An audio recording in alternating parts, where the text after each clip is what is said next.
Cylinder தட்டுப்பாடு பிரச்சனை அதிகமாக இருக்கு. நிறைய இடங்கள்ல ஹோட்டல்ஸ் இன்னமும் மூடிக்கிட்டு.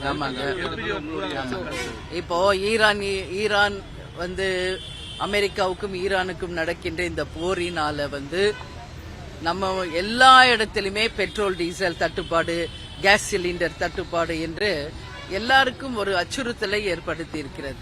ஆனா நம்ம இதனை தொடர்ந்து இன்னைக்கு பல ஹோட்டல்கள் மூடுகின்ற நிலை, கல்லூரிகளை மூடுகின்ற நிலை நாம பார்த்துக்கிட்டு இருக்கோம்.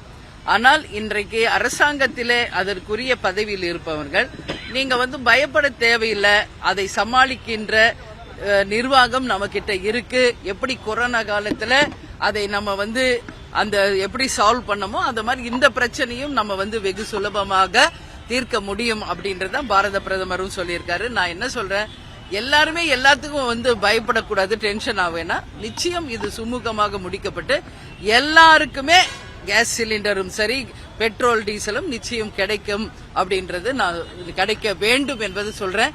எனவே இந்த பிரஸ் மீட் மூலம் மத்திய அரசை நாங்கள் வலியுறுத்தி கேட்பது, இப்ப இருக்கின்ற விலைவாசி உயர்வுல அன்றாடம் பயன்படுத்தக்கூடிய சிலிண்டர் விலையை உயர்த்துவது நிச்சயமாக அத்தனை பேருக்கும் ஒரு கஷ்டத்தை கொடுக்குது. இதை திரும்ப பெற வேண்டும்.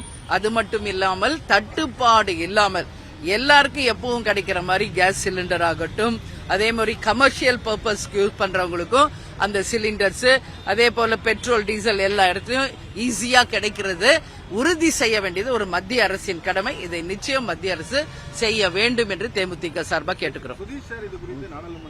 ஆமா, கண்டிப்பாங்க. இப்பதான் ஃபர்ஸ்ட் இன்னைக்கு சுதீஷ் எம்பி ஆயிருக்காரு. அவர் எம்பியாக அந்த டெல்லிக்கு சென்று அவருடைய கன்னி பேச்சிலேயே நிச்சயம் தமிழ்நாட்டிற்கும் தமிழக மக்களுக்கும் என்னெல்லாம் செய்ய வேண்டி இருக்கிறது என்பதை நிச்சயம் மத்திய அரசின் கவனத்திற்கு கொண்டு செல்வார்.